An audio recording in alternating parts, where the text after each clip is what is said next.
Bueno, tenemos enfrente una nueva propuesta informativa. ¿Cómo están? Buenos días. Gracias por acompañarnos. Muy amables por estar con nosotros siempre y además involucrarse dentro de lo que es la estructura de esta primera emisión de Noticiero de Televen, participando a través de la propuesta que ofrecemos a diario en redes sociales. ¿Cómo están? Esperemos que muy bien. Hoy es miércoles 16 de octubre. Vamos a desarrollar una agenda de trabajo que tenemos preparada y por supuesto siempre agregando en lo que es el desarrollo de esta primera emisión de Noticiero de Televen nuevos contenidos que surgen de las informaciones que siempre aparecen, ¿no?, dentro de lo que es una dinámica de noticias nacional e internacional. Abierto el contacto está ya, es decir, la red social Instagram para que ustedes pues siempre se conecten y puedan enviar sus comentarios y también hacer sus denuncias sobre servicios públicos. Su dirección, @el_noticiero Televen. Bueno, hay un buen acopio de informaciones, un buen volumen de informaciones que comenzaremos a presentar a todos ustedes. Luego vendrá ese importante respaldo y descripción a través de los titulares de la prensa nacional, regional e internacional, y los segmentos que también siempre presentamos y preparamos para todos ustedes. Atención con el tiempo porque el calor no baja. Comencemos.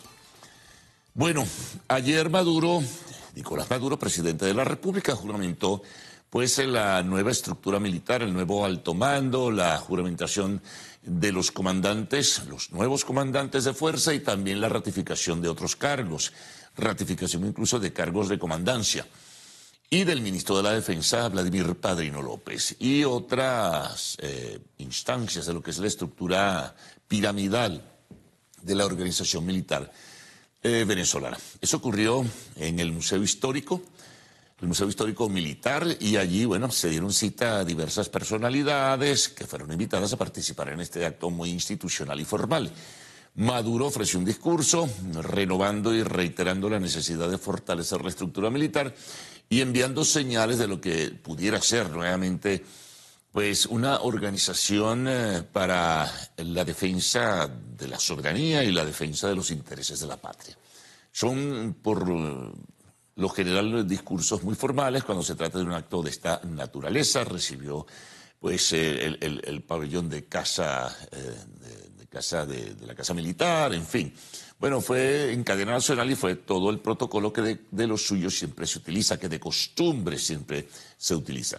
Pero allí surgieron algunas cosas que posteriormente vamos a comentarles. Pero vamos con otro tema que también destacó en la agenda del día de ayer.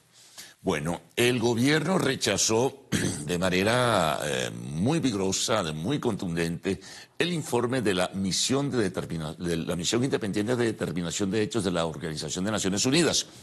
Mucho más temprano se había conocido esto, donde se señalaban que antes, durante y después del episodio electoral del 28 de julio se registraron violaciones de los derechos humanos e incluso en algunos casos crímenes de lesa humanidad. El seguimiento de esta misión parte de septiembre del año 2023 a julio, a un poco más del 2024. El gobierno, por supuesto que estuvo en desacuerdo con esto, dijo que era un guión fantasioso, que era un panfleto. Esto lo desarrolló la misión venezolana que tiene representación en este organismo del Consejo de los Derechos Humanos en Naciones Unidas, que tiene sede en Ginebra. Entonces, bueno, decía que el gobierno lo rechazó de manera rotunda, señalando, bueno, que esto tiene más una inspiración de carácter política y una manipulación de hechos. Incluso cuestionó que las fuentes no eran lo más definidas posibles y que más bien tenían dudosa credibilidad. Es lo que se interpreta, es un informe, el de la misión de determinación de hechos de Naciones Unidas, extenso, son 186 páginas. Entonces el gobierno, bueno, en un pronunciamiento en ese sentido lo dijo el representante venezolano ante este Consejo de Derechos Humanos, y seguramente habrá otros pronunciamientos, muy probablemente del Ministerio Público, que por lo general su titular pues hace señalamientos en este sentido. Bueno, seguimos. Hay más dentro de lo que es la agenda de trabajo del día de hoy, de este miércoles 16 de octubre. Decía que iba a referirme a otros episodios y otros hechos que surgen de lo que fue ayer este acto institucional y protocolar de juramentación de comandantes o ratificación de cargos. Bueno, ayer Nicolás Maduro se refería a la situación que en ciernes se aproxima, o que en ciernes está, como es la del 10 de enero, fecha emblemática para la juramentación de un presidente de la República. Bueno, dijo Maduro, o anunciaba ayer que había ya recibido formalmente, al parecer, la invitación de la Asamblea Nacional para que asista el próximo 10 de enero de 2025 a juramentarse como nuevo presidente de la República, es decir, la ratificación de acuerdo a los resultados que presentó el Consejo Nacional Electoral el 28 de julio en horas de la noche. Eso por una parte, ¿no? Entonces, eso lo dijo y lo deslizó en el día de ayer. Mientras tanto, en contraste, la Comisión por la Verdad presentó un informe técnico ayer, esto fue en Washington, en la sede de la Organización de Estados Americanos. La Comisión de la Verdad que evaluó lo que es el proceso electoral realizado el 28 de julio. Desde luego que lo que allí se presentó, los gráficos y la información, difiere totalmente de lo que fue el anuncio formal que hizo el Consejo Nacional Electoral el 28 de julio. Entonces, bueno, con criterio distinto, mostró elementos y en apariencia, de acuerdo a la información internacional que llegó, pruebas de lo que pudo haber ocurrido o que ocurrió, en último caso, con un criterio, digo, distinto al que presenta el Consejo Nacional Electoral. En ese sentido, también, y esto viene a propósito del acto, llamó la atención del acto institucional de la juramentación de comandantes de fuerza. Reapareció Elvis Amoroso. Estaba desaparecido desde hacía 71 días y las redes estaban inundadas y algunos medios nacionales e internacionales realizaban todo tipo de especulaciones sobre dónde está Elvis Amoroso. Bueno, se tejieron todo tipo de conjeturas en ese sentido, incluso una revista muy calificada de Colombia, la revista Semana, había dicho que Amoroso se había marchado al vecino país.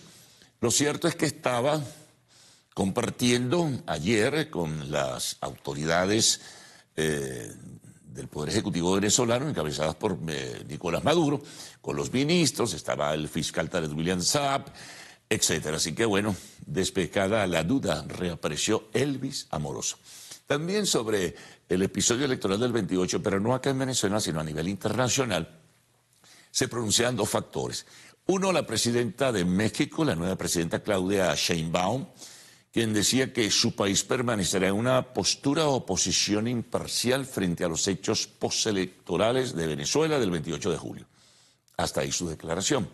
Y Giorgia Meloni, la primera ministra de Italia, en contraste y con postura o posición diferente, señalaba que tiene que seguirse trabajando en función de lo que calificó y denominó una transición democrática.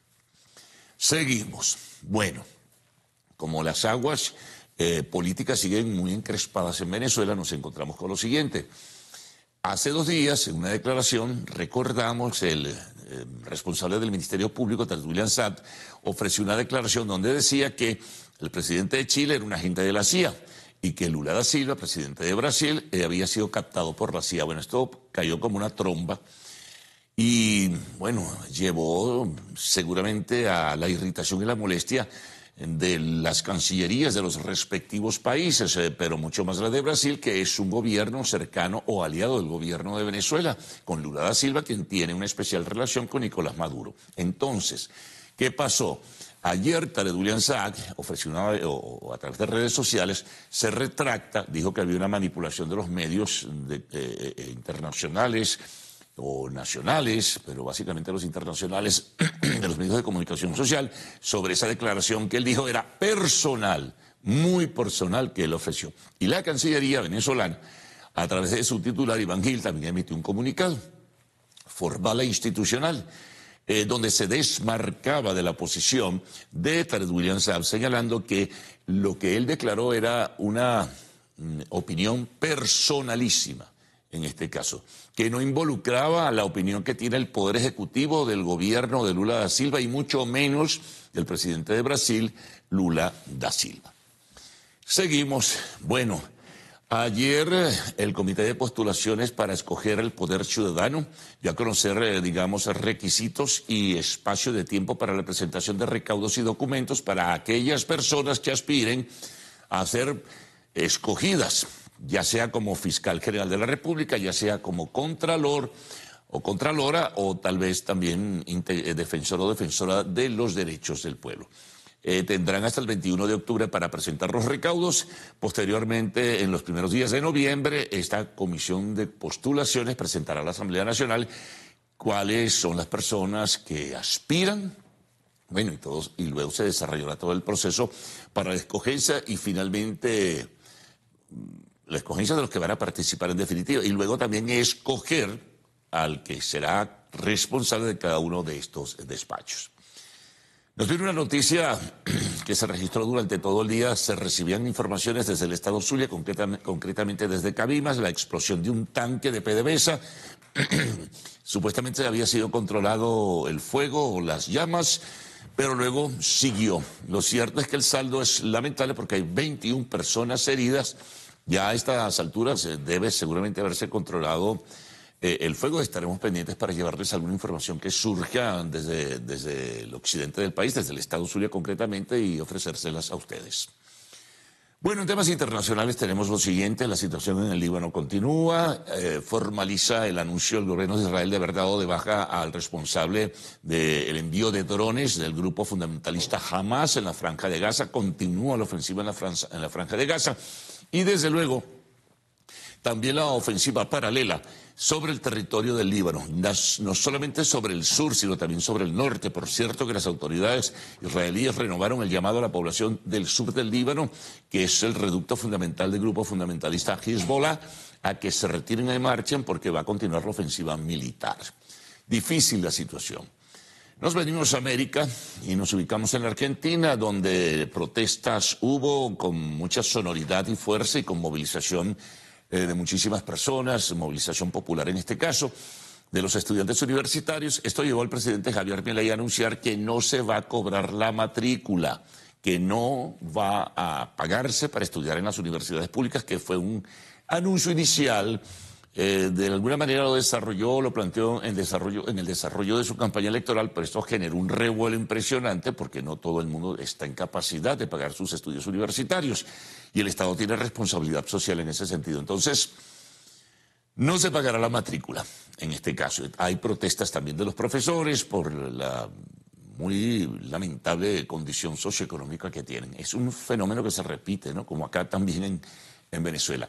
Y desde Bolivia continúan pues las protestas de los partidarios de Evo Morales. Siguen obstaculizándose las vías de diferentes carreteras del país en protesta por lo que será, todavía no se confirma, la presentación de Evo Morales. Tiene que responder por dos juicios, uno por muerte de civiles y el otro por estupro, ¿no? Por haber tenido una relación con una menor de 15 años cuando era presidente y haberla embarazado. Bueno, lío tremendo que también se permea con la confrontación política entre el expresidente Evo Morales y el actual presidente Luis Arce. Deportes, bueno, malas noticias. La Vinotinto pierde 2-1 contra Paraguay en el partido de ayer en la Asunción. Hizo un buen primer tiempo, se fue arriba, termina el primer tiempo, iba ganando el partido 1-0, pero apenas comenzando el segundo, pues algunos minutos después empata Paraguay y posteriormente pierde el control del partido y termina Paraguay ganando, dejando a Venezuela fuera de la zona de clasificación para el próximo Mundial. También hubo otros partidos.